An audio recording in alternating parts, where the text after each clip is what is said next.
Nah, untuk tahapan dari yang pertama itu pemaparan jurnal dari yang pro dulu, kemudian diganti dengan yang kontra. Terus yang kedua itu sesi tanya jawab yang akan disediakan oleh panitia. Ada 2 buat mancing-mancing aja biar nanti seru. Terus yang ketiga sesi bebas serang dar-der-dor gitu. Dari yang pro dulu ke yang kontra. Terus yang terakhir closing, kesimpulan. Jadi dari sesi debat tadi yang pro membuat kesimpulan untuk apa ya namanya? Stimulasi. Buat simulasi anjir. Ya pokoknya itulah buat kesimpulan dari masing-masing. Dan harus berpegang teguh ke pendiriannya, nggak boleh setengah-setengah. Pancasila. Ya gitu.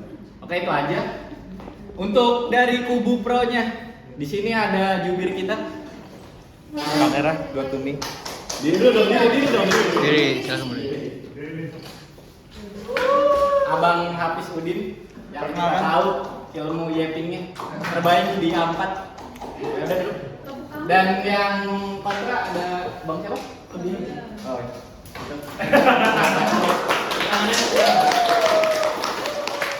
Oke, langsung aja dimulai dari pemaparan jurnalnya. Pro dulu, dari yang pro dulu, kemudian diganti ke yang Berdiri apa dulu? Assalamualaikum warahmatullahi wabarakatuh. Waalaikumsalam. Alhamdulillahirabbil alamin wa bihi nasta'in wa la ilaha illallah.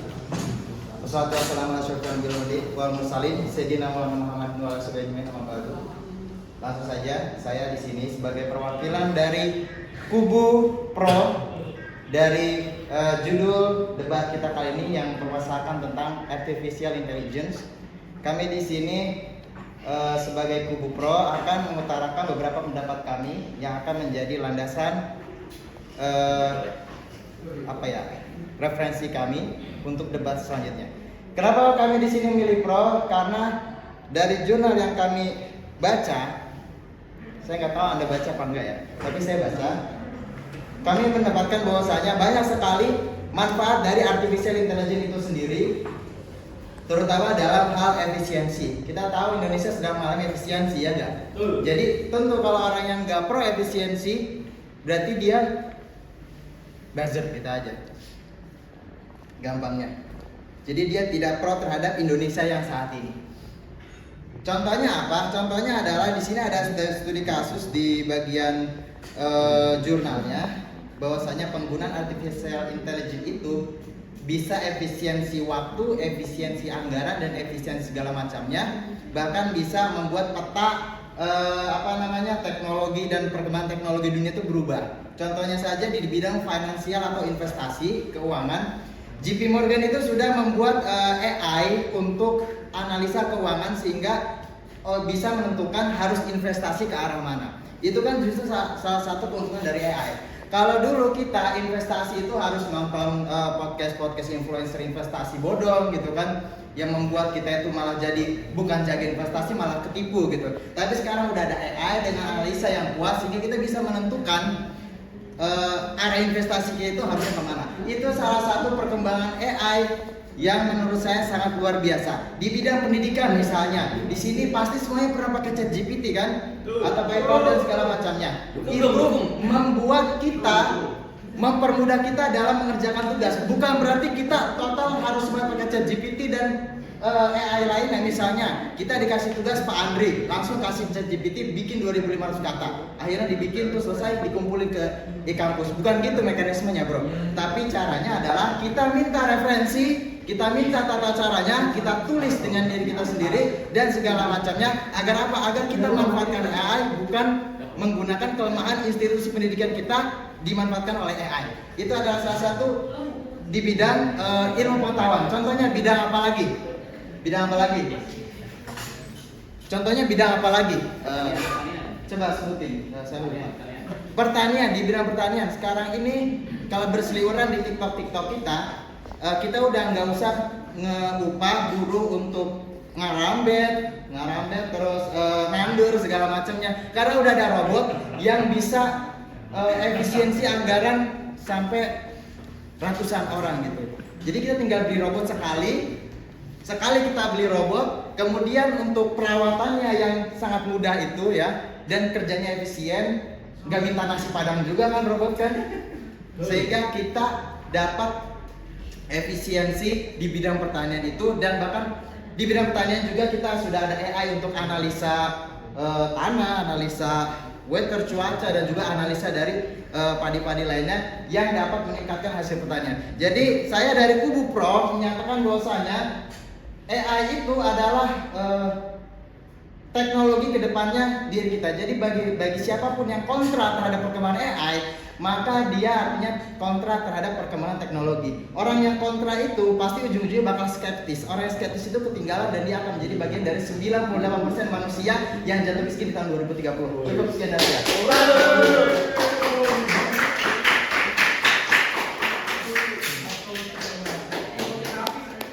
Oke, itu dia dari saudara kita yang Waktunya Mewin. mendukung pro kepada AI. Nah, untuk selanjutnya pemaparan dari pihak yang kontra, siapa? Abang? Ya. Oke. Silakan. Di sini saya dari perwakilan Kubu Kontra akan menjelaskan apa yang ada di dalam jurnal yang diberikan oleh panitia.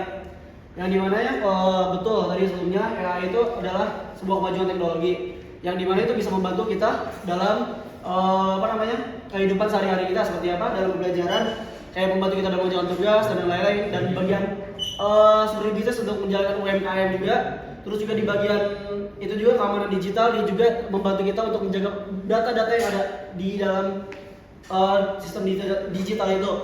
Nah, pada dasarnya juga saya dalam kontrak ini bahwa saya tidak setuju di mana perkembangan AI ini pada dasarnya itu kayak mengurangi kita maksudnya mengurangi produktivitas kita yaitu sebagai manusia, yang dimana kita itu kayak bergantungan terhadap AI, kayak penggunaan itu ChatGPT, yang kita dimana kita buat jurnal pasti apa itu bantunya ChatGPT. Gak ada itu kita buat kerjain sendiri AI tolong bantuan buat pendahuluan buat satu itu gimana. Nah itulah gimana kebergantungan kita terhadap ChatGPT itu atau AI itu sendiri. Nah masuk lagi ke bagian di bagian industri. Nah semisalnya kalau industri itu terus bergantungan sama AI, yang dimana itu AI itu sangat tidak bagus buat industri. Dimana di bagian industri itu bisa mengorbankan banyak produktivitas manusia, yang dimana AI itu akan menggantikan pekerjaan kita, yaitu seperti kayak bidang produksi itu digantikan semua sama robot sama AI. Jadi apa manusia nanti ke depannya? Nah lanjut lagi itu di bagian petani sama di bagian pertanian. Petani juga kalau misalkan di AI gak ngapa-ngapain, cuma ngerawat. Jadi kayak cuma jadi babunya AI, cuma ngerawat mesin, ngebantuin gitu. Gak ada itu kayak kerja-kerja fisik yang dimana pertanian itu yang harus ada fisik, penanam itu sendiri. Meskipun dia memang dibantu dengan teknologi, cuma kalau dengan dibantu dengan AI, makin malas lagi lah itu si petani. Dan mungkin itu saja yang dapat saya sampaikan. Kurang lebih mohon maaf. Wassalamualaikum warahmatullahi wabarakatuh.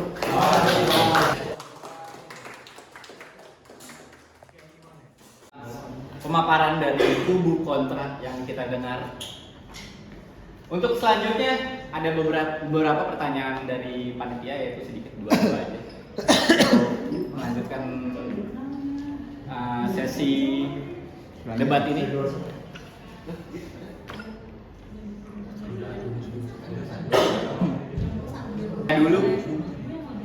Kemana dulu nih? yang ke kubu pro dulu, nanti akan ke di ini atau kubu pro. Ini pertanyaannya juga bukan untuk kubu pro doang, kubu kontra juga ada. Untuk pertanyaan yang pertama, bagaimana AI mengubah kita sebagai manusia dalam jangka panjang? Dan bagaimana kita memastikan AI membantu, bukan menguasai hidup kita? Oke. Waktu dan silakan. Oh iya, ini pertanyaan juga selain dijawab oleh Jubir, boleh dibantu teman-teman kita yang di sini kan pada nggak main HP kan?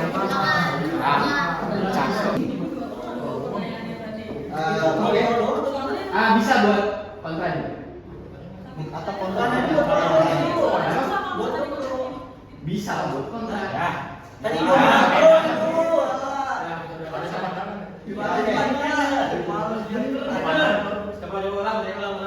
Nah, kan bagaimana ya mengubah kita sebagai manusia jangka panjang.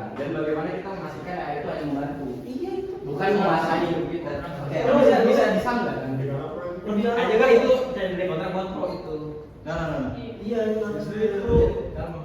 Bukan yang Bukan ada buat sama tadi. kalau semuanya kayak Sama Miguel. Kan terakhirnya ada. Jadi kalau kan terakhir Let me answer ya. Let me answer.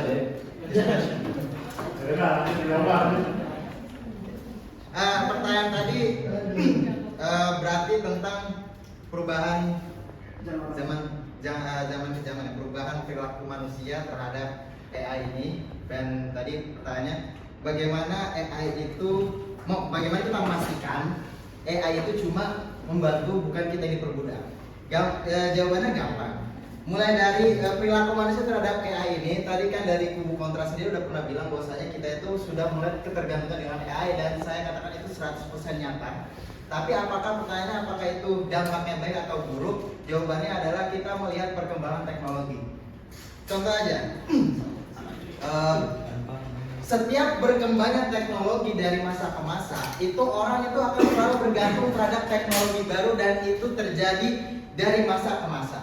Artinya apa? Artinya kita mungkin di awal-awal akan takut terhadap yang namanya ketergantungan terhadap teknologi yang baru. Padahal itu sudah terjadi dimulai dari zaman Nabi Adam sampai seterusnya. Ketika terjadi perkembangan teknologi, yang terjadi adalah mereka pasti akan bergantung dengan teknologi itu. Contohnya saja, sekarang siapa orang yang lari dia nggak pakai sepatu, gitu aja. Yang biasanya upload jumlah pace-nya dia kalau lagi lari sore gitu, yang nggak pakai sepatu siapa? Berarti orang itu tergantung dengan sepatu, ya enggak? Atau apa? Coba handphone aja ini, handphone aja. Siapa orang yang nggak punya handphone sekarang selain Jaki? Itu artinya awalnya kan kita tergantung terhadap teknologi zaman sekarang. Handphone ini sudah ada semenjak tahun 2007. Dimana ketika Apple pertama kali launching smartphone layar sentuh, mungkin pada saat itu ada orang yang skeptis bahwasanya kita akan tergantungan dengan handphone dan nanti akan banyak pekerjaan yang hilang karena adanya smartphone ini. Tapi terjawab sudah, pekerjaan yang hilang banyak tapi yang datang lebih banyak lagi. YouTuber, selebgram, atau bikin akun-akun OnlyFans segala macamnya, itu kan banyak. Jadi ada mulai pekerjaan-pekerjaan baru, tempat-tempat cari nafkah baru dengan teknologi dan perkembangan teknologi yang ada. Nah, kemudian tadi bagaimana cara kita agar tidak diperbudak oleh AI? Itu artinya apa? Artinya harusnya setiap manusia itu seiring dengan perkembangan teknologi melihat bahwasanya data teknologi baru itu sebagai motivasi dia untuk terus lebih berkembang, jangan stagnan, jangan tidur mulu, ngopi mulu, main mulu kan, harus terus ikut perkembangan zaman. Nah, ini sebagai bagian dari misalnya apa? Dunia ini sudah masuk dalam era kompetisi. Era kompetisi yang artinya apa? Mereka yang malas akan tersingkir, mereka malas akan mati dan semakin miskin. Yang miskin makin miskin, yang kaya makin kaya. Itu adalah yang terjadi di zaman sekarang ini. Mungkin dari saya itu ditambah lagi satu. Tadi kan 85 juta pekerjaan di tahun 2025 itu terancam hilang karena AI, tapi akan muncul 95 juta pekerjaan baru. Oke, mungkin cukup dari saya.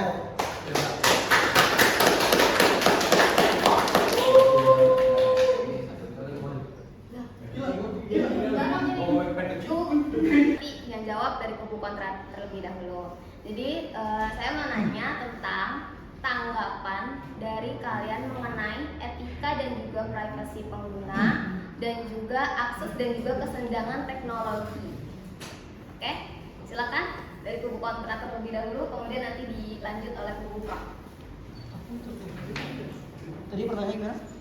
Etika dan privasi pengguna dan juga akses dan kesenjangan teknologi.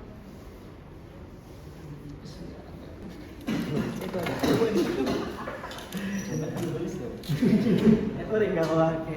Tahu deh. Oke, kita akan menjawab pertanyaan tadi dari panitia yang di mana? Tadi gimana? Etika Dan privasi pengguna. Etika dan privasi pengguna. Kita tahu sendirilah ya di dunia ini. Tadi semuanya dibilang dari yang pro, kita itu memang mengikuti perkembangan zaman. Yang mana zaman selalu berubah, yang dimana dari mesin uap ke mesin diesel dan diesel dan ada diesel dan elektronik dan selanjutnya. Yang dimana perkembangan dari zaman itu ya memang mempengaruhi dari sisi manusia itu. Nah kita masuk ke bagian etika. Yang dimana etika dalam masa depan ini itu mungkin semakin lama semakin anjlok. Contohnya dimana dari Indonesia ini mungkin penggunaan AI ini makin mempengaruhi itu semua. Dimana netizen Indonesia itu makin lama makin julid. Yang dimana dengan perkembangan dari sebuah teknologi itu membuat kita jadi akses kemana sebuah informasi yang didapat itu jadi lebih mudah. Makanya kita mengkritisi yang misal dari contoh dari kasus tim Indonesia yang dimana Mas Silver, yang dimana dia sering cedera. Nah itu juga banyak orang Indonesia yang mengomentari akan hal tersebut. Padahal si Silvernya itu yang bagaimana juga harus beradaptasi dari mana lingkungan yang ada di Indonesia dan itu juga mempengaruhi perkembangan si netizen itu yang mana mereka menjuliti dari si Mas Silver itu agar bisa tampil baik seterusnya sampai pergelaran World Cup itu selesai. Dan itu dituntut banget oleh netizen Indonesia. Dan itu juga termasuk dalam pelanggaran sebuah hak privasi yang dimana itu juga kayak si Instagram itu kan memudahkan kita untuk melihat informasi dari si atlet atau orang-orang tersebut. Jadi itu adalah memudah sebuah akses atau privasi yang dimana kita itu tidak bisa menjaga privasi itu terhadap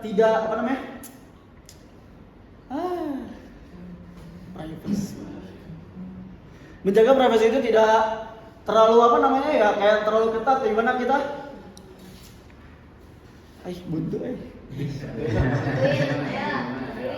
Bantu. Jangan sampai orang tahu. Hasbi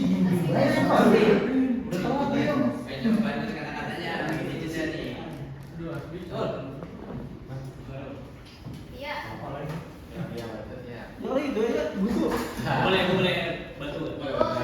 Nah, etika ya. Kalian tahu deepfake. Nah, di luar sana banyak banget video-video artis-artis yang mengaruh pas yang artisnya yang adegannya sensual banget itu nonton deepfake. Nah, itu tuh justru itu tuh salah satu contoh etika kita yang anjlok. Kata itu. Oh iya. Udah ada kan? Oh ya, dari kasus juga mungkin ya dari bagian AI ini saya mungkin sering lihat di bagian iklan YouTube itu sering orang cowok misal udah tua sama cewek masih muda itu ciuman. Nah itu sering banget nonton di YouTube, itu mengganggu privacy itu lah, etika privacy itu mengganggu banget. Di mana mungkin aplikasi AI itu udah makin banyak di mana itu memunculkan pasangan AI. Namanya itu mempengaruhi kita untuk beretika tidak semestinya yang kita seharusnya saling ngobrol sama manusia itu sendiri, tapi dibalas mesin buatan manusia buatan gitu. Gitu aja Bang Amir. Apa begini saja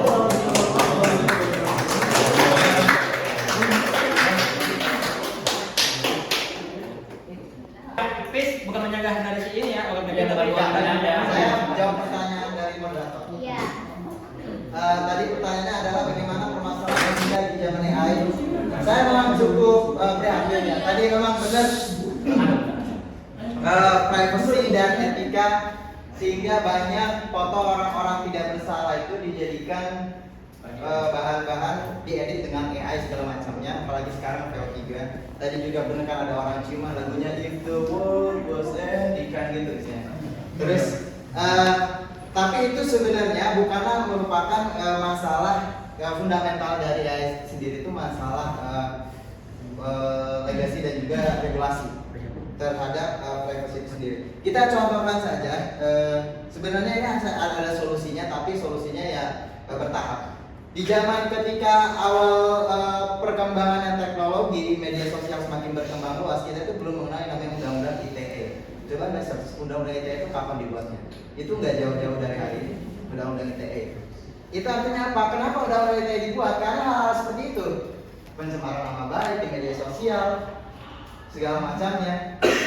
Nah, berhubung AI seperti ini ya sebenarnya bisa dengan undang-undang ITE, tapi nanti regulasinya bisa lebih jauh lagi karena AI itu kan VO3 itu udah susah banget didetek. Bahkan ChatGPT sendiri ketika ditunjukin video VO3 itu mengatakan ini bukan bikin AI, ini bukan bikin manusia.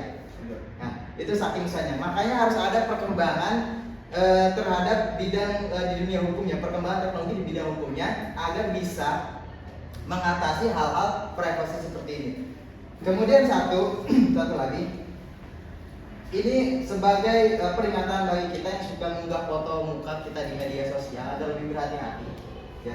Jadi kita di zaman sekarang kita itu tahu alasan mengapa Nabi Muhammad SAW itu tidak pernah diperbolehkan untuk di-show fotonya atau gambaran, nggak boleh dilukis sama sekali. Kita tahu kan zaman sekarang, di zaman dulu kita masih mikir kalau misalnya kita rindu kepada Nabi kita nggak tahu wajahnya gimana, kita bagaimana bisa makin cinta gitu kan ya. Tapi sekarang terjawab, kenapa kok nggak boleh?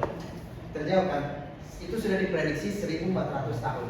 Nah, oleh karena itu masalah privasi ini sebenarnya yang bisa dilakukan adalah memperketat, terutama memperketat dalam hal regulasi penggunaan AI, ya, regulasi penggunaan AI baik itu dari pemerintah lokal ataupun pemerintah internasional itu sendiri. Ditambah lagi, saya lupa tadi mau apa ya? Gue mau apa tadi? Ya, nah mungkin cukup sekian dari saya. Ya. Kurang lebihnya mohon maaf. Assalamualaikum warahmatullahi wabarakatuh.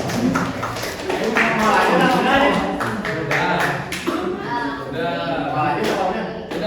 Udah sih ketiga untuk yang kontra menanyakan pendapatnya ke yang pro dan yang Coba dulu nih. yang kontra dulu kan salah kontra. Siapa aja? Mungkin ada beberapa dari kalian untuk nanya ke ini. Jangan kapus doang tuh kalau yang Oke, buat Sebutin namanya. Oke, saya mau nanya ke kalian yang pro. Saya tuh baru-baru ini membaca berita nih ya. Saya tuh lihat di berita itu ada sebuah insinyur di Microsoft. Dia itu dipecat dan digantikan oleh AI buatannya sendiri. Menurut kalian tuh gimana? Padahal kan ibaratnya dia tuh udah bikin AI nih. Terus kok malah digantikan gitu? Dia dipecat terus digantikan dengan AI bikinan dia gitu. Kalau kalian berpikir, kok kalian bisa gimana ya bahasanya? Kok kalian kenapa kalian pro gitu? Padahal studi kasusnya itu udah jelas kayak gitu gitu loh. Dampaknya sangat merugikan gitu. Itu merugikan banget sih menurut saya. Terus menurut kalian gimana tanggapan kalian kelompok pro? Bentar, sebelum menjawab terus dulu. Saya harap sih kalau bisa ada pertanyaan kayak itu jelasin ya sumbernya dari mana dulu gini datanya. Sumbernya dari mana kalian saya? Detik News. Biar lebih valid aja. Dari Kumparatech. Itu artikel di bulan Mei tanggal 30 kayaknya, 28 Mei tahun 2025 ya. Oke. Masih baru berarti ya. Masih hangat. Oke, untuk Ibu Bro silakan. Ada yang mau jawab? Nyangga pertanyaan. Raka mau katanya. Saya harap juga dengan sumber-sumber. Hubungnya? Oke, saya izin jawab ya. Ini Ini pertanyaan basic ke ini internal perusahaan sebenarnya, bukan pertanyaan ke AI-nya itu. Yaitu kan sebenarnya bukan masalah AI-nya yang seperti itu, tapi ya karena apa? Bosnya aja. Itu kan bosnya mencat kan. Jadi bukan karena AI-nya menggantikan dia. Masalahnya gini aja nih. Cloud AI itu dibuat dari pensiunan GPT-3, pembuat GPT-O3 mini. Sekarang dibikin apa? Cloud lebih bagus dari GPT kan? Coba aja misalnya. Nih testimoninya nih. Tanya. Testimoni tanya. Jadi bisa jadi memang itu ya cuma ego dari itunya aja untuk efisiensi anggaran. Karena kalau ada tahu researcher di perusahaan-perusahaan besar itu bisa nyampe 100.000 orang. Researcher perusahaan besar itu bisa nyampe 100.000 orang. Insinyurnya itu ratusan ribu orang. Mungkin. Kalau itu tim bukan yang 40 atau berapa gitu fokus di bidang itu. Kalian search aja, researcher Xiaomi itu nyampe 100.000 orang. Apalagi Microsoft yang valuasinya itu sekarang itu terbesar ketiga di dunia. Di bawah Apple sama Mas kalau soal aset ya. Nah, apalagi mereka itu ya. Seperti itu. Jadi ya ini masalah ego bosnya aja menurut saya, dan bosnya itu pengen menerapkan dan ngasih tahu kepada kita gitu ya, nakut-nakutin mungkin ya. Jatuhnya nakut-nakutin mungkin, biar lihat deh, insinyur ini gua suruh bikin AI, dia gua pecat habis selesai. Terus AI-nya nanti yang mengembangkan AI setelahnya gitu. Tapi bisa jadi insinyur itu setelah dipecat dia bikin saingan dari Gemini ya, Microsoft berarti apa ya, GPT ya, bikinan saingan GPT yang bahkan lebih bagus dari Cloud atau segala macamnya. Bisa jadi karena mereka apa, di otak insinyur itu udah ada fundamental pembuatan AI-nya. Jadi jatuhnya sebenarnya hal seperti itu bukan berarti AI itu bermasalah, tapi masalah ego manusia. Ada hadis yang mengatakan bahwasanya manusia itu tidak akan pernah puas meskipun diberi 2 lembah emas. Benar nggak, Bi? Kurang lama mondok lo.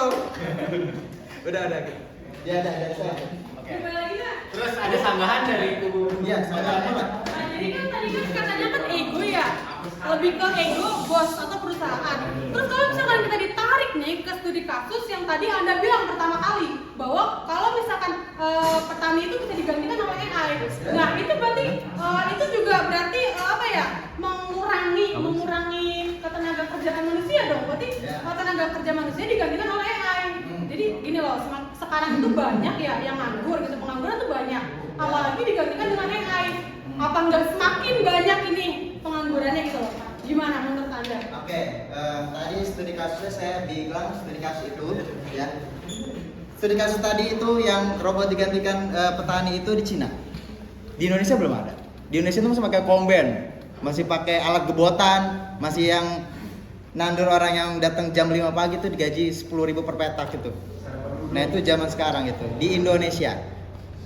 Kalau misalnya Anda bilang tadi memang suatu saat kita nggak tahu Indonesia itu kapan ya. Indonesia itu kapan masuknya kayak gitu, karena teknologi kita itu udah beda. Apalagi sama Cina ya, itu udah nggak bisa ngejar. Saya kan nggak bisa ngejar. Cina itu mungkin bisa ngejar AI tapi Indonesia nggak bisa. Jadi mungkin butuh waktu yang sangat lama atau apa agar memang hal-hal tersebut terrealisasikan. Tapi kita bahas secara globalnya aja, bahwasanya memang akan banyak sekali.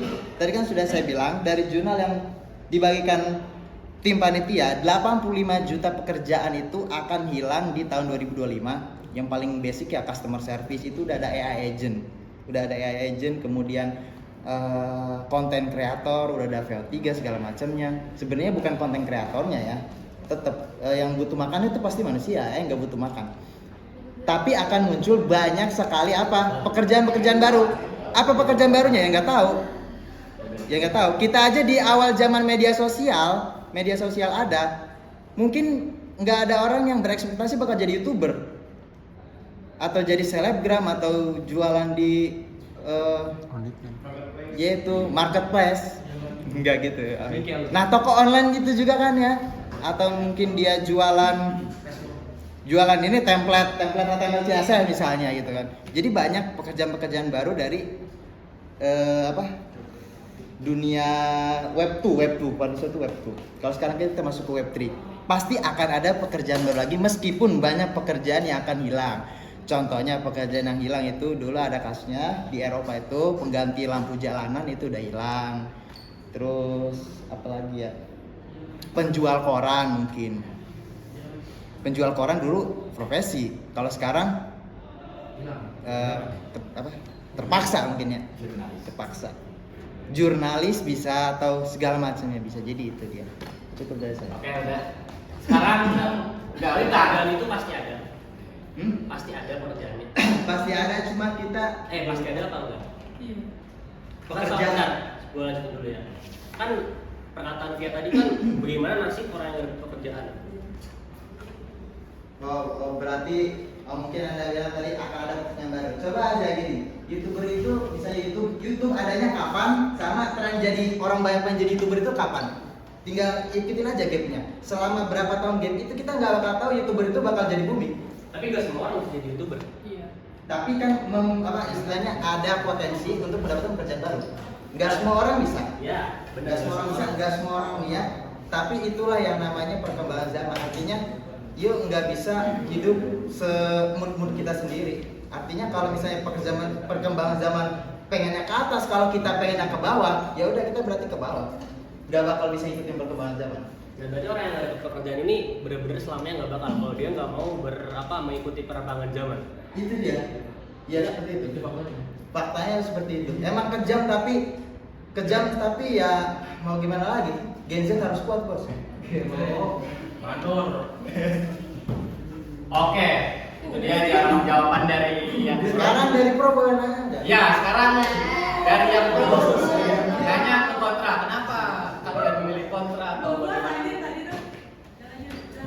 Daripada boleh asal dari otak. Iya. Kita kan di teknik informatika ya. Nah, AI itu sedang merajalela. Nah,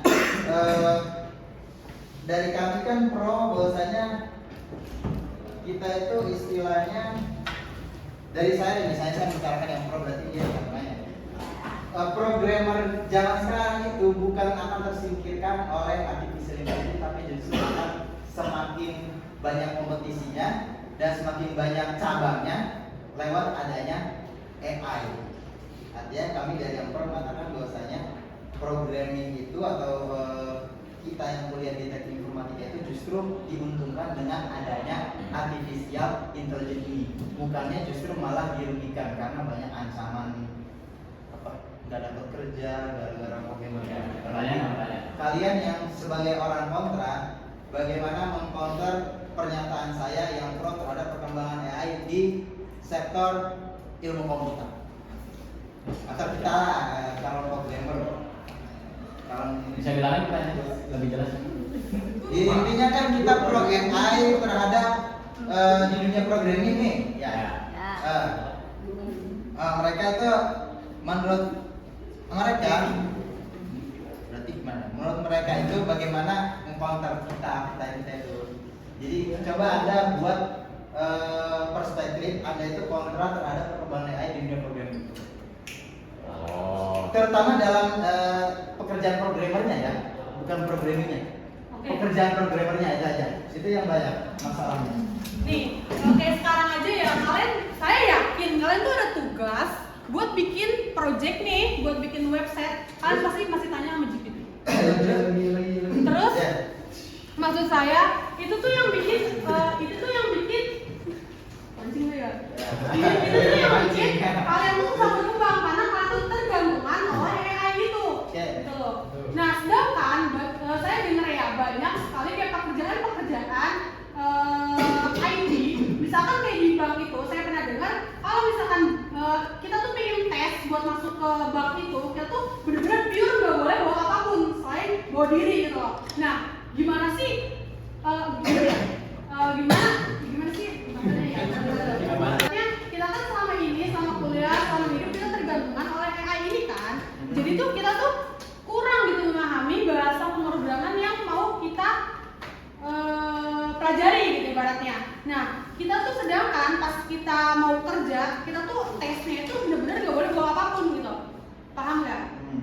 Nah, jadi menurut saya dengan adanya ChatGPT, AI seperti itu tuh sangat sangat merugikan kami gitu loh. Kecualinya kalau misalkan AI itu dipergunakan untuk asisten saja gitu. Kalau misalkan kayak apa tergantung AI, nanti pas kita mau terjun ke dunia pekerjaan itu tuh bakal menyusahkan kita gitu karena kita nggak punya pengalaman. Itu menurut saya. Mungkin bisa di counter. Ya, ada siap itu. Habis lagi? Iya, saya lagi.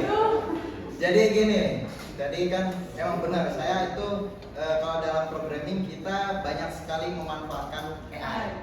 Tapi satu, fundamental itu benar-benar penting. Ini satu bagian aja. Fundamental itu benar-benar penting. Saya itu belajar kode editor 4 framework sama Bootstrap itu udah dari lama. Sehingga ketika saya bikin proyek saya sekarang ini itu saya bisa satu-satu pakai AI, apalagi Cloud. Nah, tapi ketika saya tadi malam nyoba pakai React, pusingnya setengah mati, sumpah. Karena saya nggak tahu React.js backendnya pakai Node misalnya. Saya setengah mati, ini tuh maksudnya apa gitu ya. Jadi pakai AI itu. Jadi gampangnya kayak orang-orang IT itu ya mereka yang menganggap bahwasanya pakai AI terus ya kalau nggak tahu fundamentalnya tetap mati. bener tetap nggak bakal bisa itu. Artinya apa? Setidaknya dia tahu fundamental kayak misalnya API itu apa, misalnya model itu apa, MVC itu apa, routingnya gimana, REST API-nya itu gimana, kemudian pemilihan bahasa pemrograman sama frameworknya itu bagusnya gimana, di proses gimana, segala macamnya. Jadi ya justru penggunaan AI itu bagus bagi mereka yang sudah punya pengetahuan fundamental yang jelas. Kenapa kok harus fundamental? Karena kalau kita adu pengetahuan teknis kalah, jangan kan sama ChatGPT, pakai DeepSeek, apalagi sama Cloud, udah pasti kalah jauh. Dia kalau misalnya kita suruh bikin perbaiki kode itu dibikin animasi-animasi yang nggak ngotak, kita aja belum pernah belajar animasi kayak gitu. Gitu. Jadi kayak itu tuh mempermudah proyek yang harusnya jadi 3 bulan itu bisa jadi dalam 10 hari. Dan itu apa? Bagus di industri. Kenapa? Orang-orang itu bakal, misalnya kita punya perusahaan industri kayak gitu, orang itu bakal mau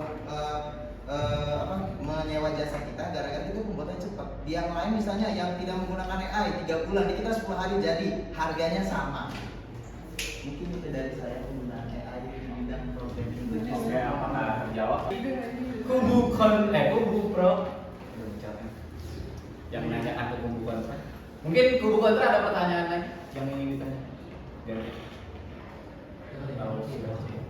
Apa dulu ya?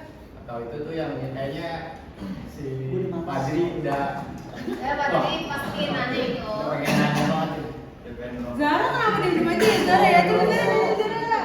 Napin, Napin, mau nanya? penggunaan AI dalam pecah kandang di Roblox. Ini studi kasus ya, maksudnya bukan Iya. itu. Studi kasus berarti ada sumbernya gimana? Bukan. Iya. Analogi aja, analogi. Iya. Gini loh, kan sekarang tuh AI kan bikin gambar-gambar misalnya ya, bikin gambar apa gitu. Nah itu berarti tuh kasihan dong kayak pelukis gitu. Gitu loh maksud saya. Dengan digantikan AI gitu, jadi pekerjaan pelukis gitu-gitu tergantikan dong oleh AI. Terus tuh apa ya? Hoax itu semakin melebar kemana-mana, fitnah semakin melebar kemana-mana karena dengan adanya AI itu bisa apa aja itu dibikin gitu loh, yang berita-berita bohong itu bisa dibikin gitu loh. Terus gimana kok kalian bisa pro sama AI padahal jelas-jelas itu sangat merugikan. Terus ya pasti ada salah satu dari keluarga kalian yang kayak ini loh tiba-tiba nge-share video pada tuh hoax sih di keluarga, di grup keluarga, kayak nih jangan percaya begini, nih hati-hati begini padahal tuh hoax gitu loh. Kan ada pasti orang tua yang kemakan berita kayak gitu loh. Gimana itu? Oke, itu dia pertanyaan dari kubu kontra. Mungkin Dimas sudah nggak sabar mau menjawab. Jawabnya nggak ada doang, nggak ada. Mungkin bisa disandra oleh Hafiz atau Mikael nih kayak sepertinya. Bayang, jangan. Raffi, ayo Si Raffi. Bebo. Siapa namanya? Bayang. Ya, mungkin ada yang ingin disampaikan. Kalau ada juga. Saya jawab sedikit ya. Iya. Jadi kan kalau aku emang ada dampak positif dan negatifnya. Tapi kan yang namanya teknologi itu pasti selalu ada dampak positif dan negatif itu. Kayak mobil motor itu kan ditemukan untuk pengguna berpergian. Tapi kan pasti ada dampak buruknya kan kayak polusi, kayak kecelakaan. Tapi kan itu tergantung pada etika manusia ya kan. Di teknologi itu pasti perkembangannya ada dampak positif dan negatifnya juga. Begitu aja. Sebenarnya dampak negatif itu AI itu. Oke, gini aja.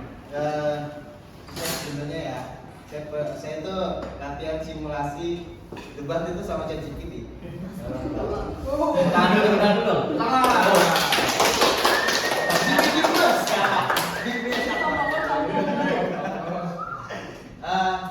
Itu pertanyaan yang sebenarnya ada jawabannya. Jadi gini, masalah kayak Google VO3, VO3 itu kan yang katanya apa namanya dapat foto video-videonya itu referensi mukanya dari mana gitu kan ya.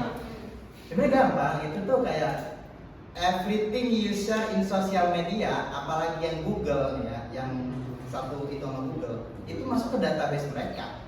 Jadinya itu bisa, itu jadi apa namanya konsumsi publik, kecuali ada di situs yang memang berbayar. Kamu itu cuma masang foto kamu di situs itu bayar lagi, misalnya di Unsplash, di Pinterest misalnya, di Pinterest tapi berbayar tuh. Jadi kalau misalnya nggak bayar, kita nggak bisa ngambil itu. Tiba-tiba di Google PO ada, gitu. Itu kan berarti Google menyalahi regulasi. Jadi masalahnya itu ya regulasi penggunaan itu tuh terhadap yang dilanggar oleh perusahaan-perusahaan besar seperti Google gitu. Itu masalah regulasi aja sih kalau penggunaan itu. Intinya kan sudah saya sebutkan tadi, jangan asal ngirim video atau muka kalian. Misalnya lo lagi telanjang dada gitu ya, di share ke Facebook. Kalau story mungkin masih bisa kesimpan ya gitu. Kalau misalnya Facebook itu konsumsi, misalnya banyak orang yang udah mati tapi akun Facebooknya masih ada dan masih ada postingannya di situ, itu bisa diakses sama pihak Facebooknya, pihak Meta. Seandainya Meta mau bikin AI kayak VO3, bisa diambil itu. Atau mungkin saya juga nggak tahu, saya nggak pernah pakai VO3. Siapa tahu itu tuh dia itu kayak promnya itu bisa buat upload gambar. Nanti ini muka orangnya kayak gini, nanti yang dijadiin aktor di video bikin gitu tuh kayak gini gitu. Terus saya nggak tahu juga masalah VO3 apakah mekanismenya kayak gitu. Bisa pertanyaan terakhir Pak? Yang belakang? Yang belakang masalah? Oh iya, yang hoax gitu ya? Itu gampangnya kayak gini aja kayak kita mendengar kata-kata Rich Sigma Gen Z itu mendengar kata-kata kayak gitu kayak ini apa sih gitu. Gitu. Sama kayak baby boomer ketika masuk ke dunia AI. Baby boomer melihat ke dunia AI. Misalnya ada video bayi ngomong kiamat gitu kan. Bayi ngomong kiamat. Atau ikan pari atau mata di langit gitu kan. Atau kuntilanak merah gitu. Baby boomer akan bilang, wah ini tanda-tanda akhir zaman. Padahal itu kan editan doang gitu kan. Editan yang Gen Z itu bisa bikin itu ketika HP-nya masih HP Evercross bisa aja gitu. Baby boomer memang gitu, jadi udah, baby boomer tuh gak usah didengerin pendapatnya kalau di teknologi itu. Lihat aja orang-orang Kominfo, baby boomer semua kayak gitu kan. Iya. Harusnya kan Gen Z gitu, kayak misalnya kayak Paul segala macam gitu dan ya. Oke, itu dia jawaban dari Mas Hafiz untuk pertanyaan yang Mbak Tia. Mungkin saya luruskan, ketika kita menggunakan suatu sosmed atau apapun itu yang gratis, sebenarnya kenapa gratis? Karena kita itu produknya. Jadi mungkin data-data kita digunakan oleh pihak Google. Dan sekarang juga kan emang regulasi AI itu belum semarak kayak regulasi sebelum-sebelumnya, undang-undang kayak sebelumnya. Belum ada gitu yang benar-benar mengatur gimana cara kerjanya gitu. Mungkin nanti ke depannya ada. Tapi mungkin untuk sekarang belum. Oke, itu aja. Mungkin dari yang pro ada lagi atau udah cukup ini? Udah. Mbak Anita boleh?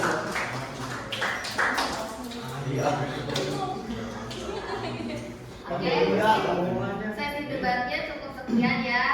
Sekarang nggak ada yang menang, nggak ada yang kalah. Emang nggak ada bulinya, Bener, semuanya sama ya. Kalian bisa sesuai sama pendapat masing-masing, sesuai sama argumennya masing-masing ya.